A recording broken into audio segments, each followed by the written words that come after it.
I can bet you any amount of money.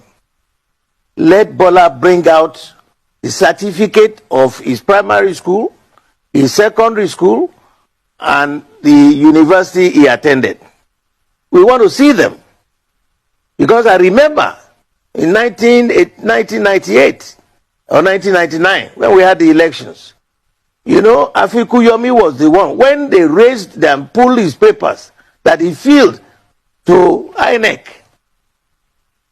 they now asked him to produce all those papers. He said he went to Government College Ibadan and the children home school in Ibadan. We went there, we checked. What year? Where's your certificate? Nothing. When they were going to hoist him, he quickly said that it wasn't him that signed it, it was Afikuyomi that filled it. You look at your certificate. If you have genuine certificate, you went to a particular school, you must have friends who, because you won't be the only one in that college. Let's see them. I am shocked that Ogunlewe will be saying this in public. He knows for real that this fellow doesn't have all these certificates, and I'm not hiding it. Let him bring them out. Look, the days of lying and telling a load of bull is over. Completely over. Whatever you have, tell us. If you are from whatever, tell us. Why are you afraid? You must be afraid because you know that people will find out a lot of things that are illegal. That's why. The educated is the best educated. But the real thing that INEC always skips is the integrity failure. That's the critical thing. Look, people were not going to break their head. People were not going to go to court. Have you seen, look at the electoral cases, look at the cases in court. None of them is about voting started 30 minutes after schedule. Nobody really goes to court to challenge, logistic failures. What you go to court is, the votes was 40 for A, 80 for B. INEC and the officials change it and put, that's what you're going to hear. The key thing INEC is not addressing integrity failure. For example, the act says you have the power to disqualify.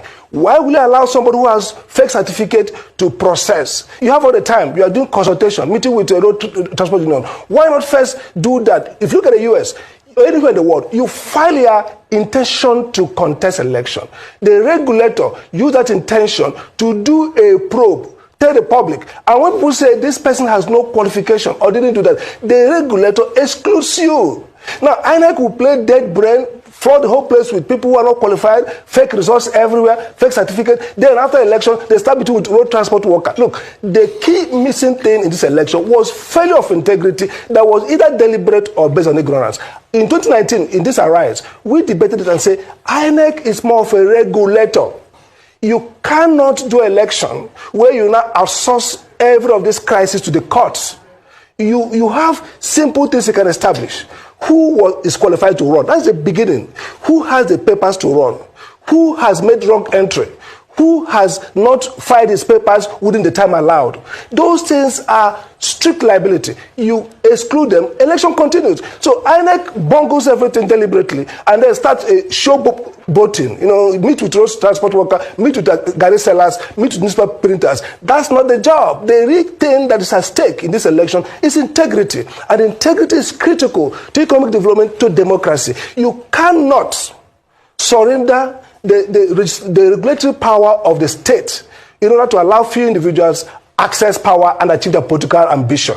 The country, at a moment like this, we need clarity. And that's why the courts now have to step in to second-guess INEC, disregard INEC's error, and restate back the integrity of rules, and restate back the constitutional requirement for qualifications and for declarations, and for every writing across all the tribunals. We have to save this country. There's what they call the theory of decay. So Jared Diamond of Columbia wrote about it. It's like a slippery slope. A country begins to go down because the elites overlook critical moral failures.